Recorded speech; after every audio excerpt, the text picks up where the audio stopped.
Hi, I'm Asa from the Back to Dials podcast. Today we'll be diving into an unboxing of the new T-65 X-Wing expansion for X-Wing 2.0, releasing in September. Let's get going. Inside the box, we will find the new miniature with moving S-Foils, ship base, stand, and dial connector. For cards, we get 6 pilot cards, 5 upgrade cards, and 2 quick build cards for the 4 named pilots in the expansion. We also have the cardboard sheet containing the new dials, base chits, shields, and other tokens. The first thing that jumps out at us is the new beautiful X-Wing model. Now, I know you're asking, why is this new model important? Look at this flappy X-Wing. Aside from the new S-Foils, though, there honestly isn't really much different about the new model. The sculpt looks very similar, if not identical, to the old one, and it still retains some of the old spotty washing issues and straightforward facing issues of just about every FFG model out of the box. That doesn't outweigh the positives, though. This thing is seriously cool and fun to play with. The new dial for the T-65 X-Wing is a mashup between the old T-65 and the T-70 and gives us X-Wing pilots more options to play with. Every maneuver from the original dial is still present, but we get some new toys in the 3-speed Talon rolls, and the 2 banks are now blue. Because every green maneuver is now blue, because colorblind people deserve to play X-Wing 2. Inclusion. Yay! Other than that, it's pretty standard. It's worth mentioning the new dial design out of the box sort of mirrors the ethos of the dial upgrade kits, allowing us to see all the maneuvers a ship can perform at once. It does take a little getting used to rotating it from the bottom, and remember that the white indicator at the top chooses your maneuver, not the notch as before. We get 6 individual pilots in the new expansion: Wedge Antilles, Feign Chiral, Garv Andreas, Biggs Darklighter, a Red Squadron veteran, and the lowest initiative. It's called Initiative now. Generic. The Blue Squadron Escort. The new X-Wing stats are basically what you would expect, but we get 1 additional hull compared to the original, for 4 hull and 2 shields. Still at 3 attack and 2 agility, the X-Wing also gains the barrel roll action on its action bar. Wedge's pilot ability remains the same as it was in the original X-Wing. When you perform an attack, the defender rolls 1 fewer defense die, with the exception that it now affects additional dice rolled due to range or obstruction, as Wedge 1.0 only reads, reduce the defender's agility. Feign Chiral makes an appearance at pilot skill 5, and his ability states, while you perform an attack, you may spend 1 focus, hit, or critical hit result to look at the defender's face-down damage cards, choose 1, and expose it.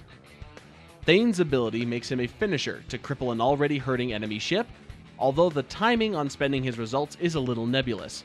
Does he have to spend uncancelled results after the neutralized results step, or can he do so before the opponent rolls dice? Even so, he is sacrificing outright damage to get a shot at disabling or crippling an enemy fighter. However, there is one terrifying possibility.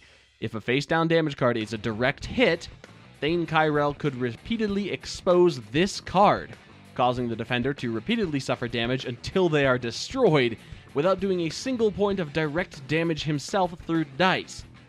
Feign Chiral is a very scary pilot.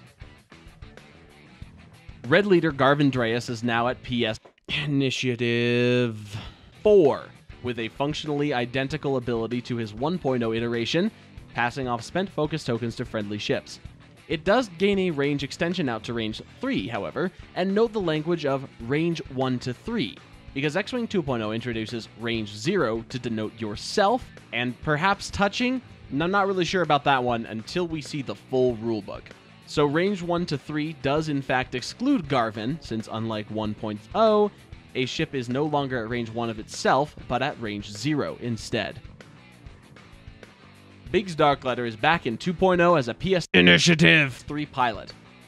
His ability states, while another friendly ship at range 0 to 1 defends, before the neutralized results step, if you are in the attack arc, you may suffer 1 hit or critical hit to cancel 1 matching result. Pretty much what you would expect, like a more flexible version of 1.0 Draw Their Fire, able to soak up hit results as well, but only if you are also able to be attacked. Finally, we have the 2 generic pilots, the Initiative 2 Blue Squadron Escort and the Initiative 3 Red Squadron Veteran. Basic, dependable, no frills X-Wings. Keep in mind that we don't know the point cost of these ships until the squad building app releases, and therefore it's tough to think about their utility in the context of a full squadron. The T-65 expansion pack also includes 5 upgrade cards, now a standard card size. The only EPT included with the package is Selfless, which states, while another friendly ship at range 0 to 1 defends, before the neutralize results step, if you are in the attack arc, you may suffer 1 critical damage to cancel 1 critical hit result. Basically, draw their fire from X-Wing 1.0, foisting a critical hit off onto another ship next to you. Note that this upgrade is restricted to Rebel only. There are 2 Astromech upgrades in the X expansion, both of them are generic, R4 Astromech and R2 Astromech. R4 Astromech states, decrease the difficulty of your speed 1 to 2 basic maneuvers, turns, banks, and straights. So red become white and white become blue. This Astromech does not, however, explicitly change the color of maneuvers, simply make them 1 step easier. It will also not affect K-turns, Talon rolls, Segnor's loop, or any other advanced maneuver that might be introduced. It is also restricted to small ship only. R2 Astromech, once the maneuver-easing specialist himself, is now a generic shield regeneration droid. Its ability states, after you reveal your dial, you may spend 1 charge and gain 1 disarm token to recover 1 shield. R2 Astromech comes with 2 charges to spend, meaning you will be able to regenerate 2 shields over the course of the game. Just like the new R2-D2, you have to gain a disarm token to complete this regen though, meaning you cannot recover and be firing, requiring you to make choices about when to recover your shields. A new version of Ion Torpedoes is included in this expansion. It states, attack, target lock, spend 1 charge. If this attack hits, spend 1 hit or critical hit result to cause the defender to suffer 1 damage. All remaining hits and critical hit results inflict Ion tokens instead of damage. It has icons on the card denoting that it can be fired only in the forward firing arc and at range 2 to 3. The little red missile icon next to the range also indicates that the munition ignores range bonuses.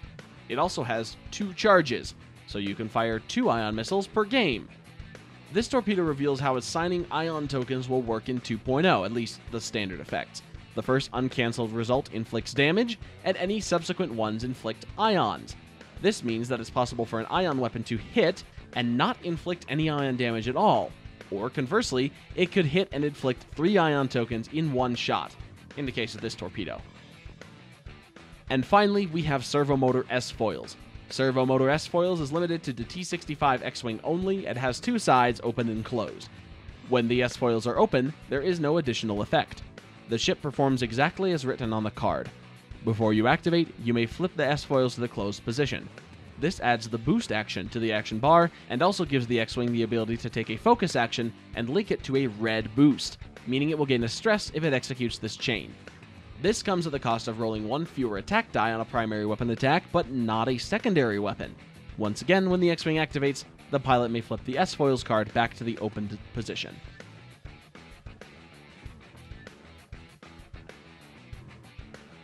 One of the newest list building features of 2.0 is the quick build cards.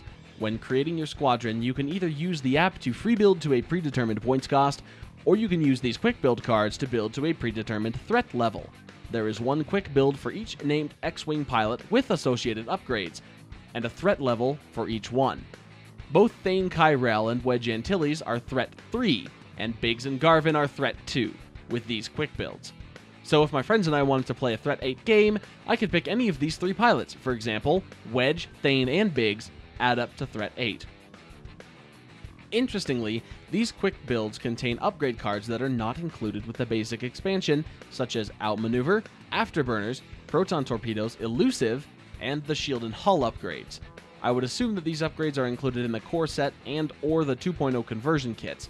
It's also possible that all the cards will be accessible in the app, and you will only have to input that you are flying Feign Chiral into the app to bring up all of those cards on the quick build, but we don't really know that yet. Once you become more familiar with the cards too, you could play with them from memory and not have to look at, or get out onto the table, any of the upgrades, making for a quick to set up game. Now I have to say I'm not a fan of having quick builds with upgrades not included in the package, unless of course these ones are also included in the core set as well, so that everyone is guaranteed to have them. You know, I also wish that there would be quick builds included for generic pilots as well, but that's a more minor gripe. I do want to take a moment and talk about the new cardboard bases of X-Wing 2.0, using this one as an example. Note that all stat information is removed from the base except for initiative. The primary firing arc is exactly the same size and shape as the firing arc in X-Wing 1, but it gains the bullseye firing arc for the purpose of many card effects. Additionally, each base now has several white lines, used for different purposes. Every ship now has a marked rear and side arcs, even if they cannot typically fire from those arcs.